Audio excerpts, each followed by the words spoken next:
things I've stopped doing as a 45-year-old woman with late diagnosed ADHD that have made my life infinitely better. I'm telling you in case you want to try any of them. I have stopped trying to hold myself up to the standards of other people. I used to try and keep my home in a show home-like condition, which I never ever managed to do. And then every single time I'd look at my shabby, untidy, lived-in house, I would feel immense shame and beat myself up that I was unable to live up to these standards. So my house is now my house. And although there are standards that I try to keep to because it makes me feel better to live in a clean and uncluttered house, I know that my house and the state of it is not actually a reflection of who I am as a person. Saying yes to things I don't want to do. Oh my goodness, this is a big one. Growing up with ADHD, feeling like you don't have the rule book and not understanding why other people find life so easy, constantly being told that what you're doing isn't good enough, that you're taking up too much space or not enough space, or that you're too loud or too scatty or need to just knuckle down. All of these little things chip away at you, no matter how well-meaning the people are who are saying these things to you. And it can create somebody who becomes a people pleaser. And I have been a people pleaser all my life. So I say yes to a lot of things that I don't want to do, whether these are social things, whether it's work things, whether it is just agreeing with people when they say things to me. And so learning to affirm my boundaries over how I want to spend my time, what I want to spend my money on, who I would like to spend time with, has been an absolute game changer. So now I will only say yes to social occasions that I really want to do. I will only say yes to taking on work that I really want to do. And I will only spend time with the people who bring me joy.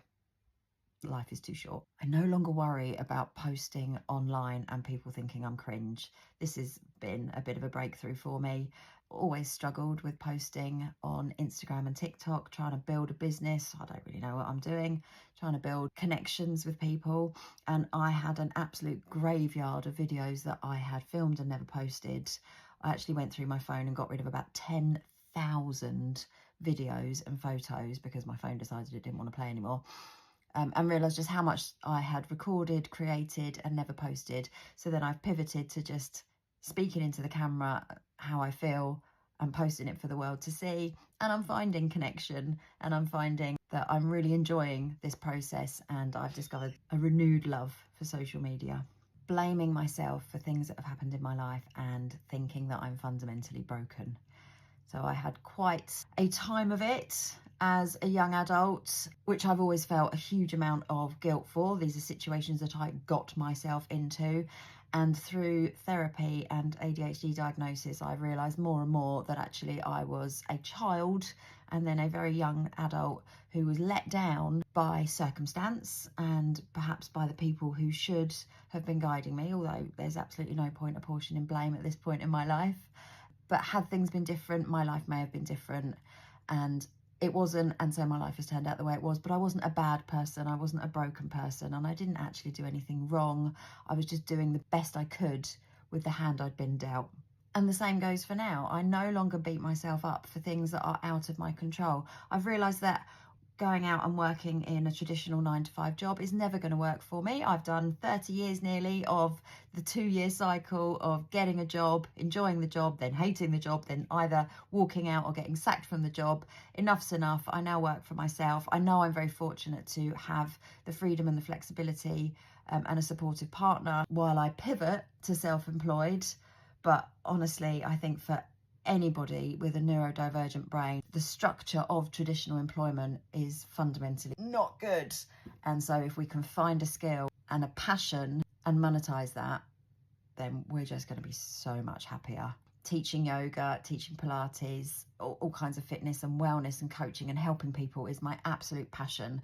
And that's what I'm trying to do with these videos, is just share the things that have worked for me, not so you can pay me for it, but just so that I can get it out there into the world and help people to become the best version of themselves that they can be, which they already are. They just need to peel back the layers a little bit and stop with the self-blame, self-recrimination, the toxicity around holding ourselves up to these values that we've either invented or that have been forced on us by a world that doesn't understand us. Stopped carrying any kind of shame over my body. So until very recently, I would never have worn anything that revealed my tummy.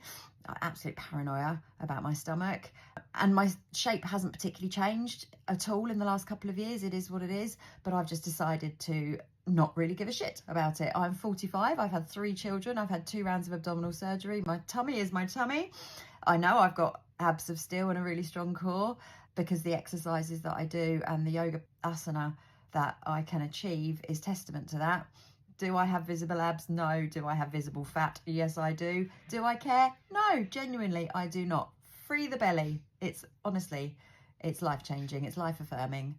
I've also stopped allowing other people to dictate to me how I feel. I've had a lifetime of people telling me that my emotions were either invalid or wrong in various settings and situations. And through therapy, I have learned to feel my feelings just how they feel for me, and not how they might reflect on anybody else or how anybody else would feel about me feeling my feelings. Now, this is a big one, and it's probably something that most of us are going to need help and support and therapy to find, but it has been really freeing for me to shine a light on how I actually feel inside, and not how I feel as reflected back to me by the people around me.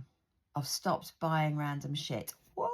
I know, I actually have. I've started properly budgeting with a spreadsheet. I have done this before, but I've never actually stuck to it. I think the medication that I'm on is helping me to focus on doing this more.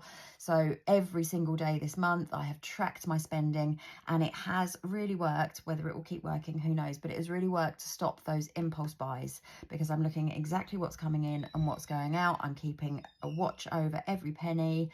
And so then I'm not randomly buying myself a new planner or a skipping rope or a new charger for my phone without looking for the old one that I've lost, or any one of the other 500 things that I've thought about buying this month and then haven't bought.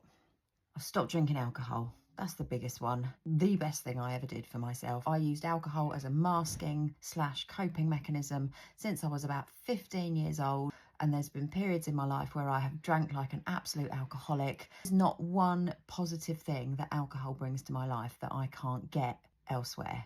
Like the buzz I get from drinking, which was always short-lived, I can get a much better buzz from working out or exercising or spending time with my family or doing stuff creative that I enjoy.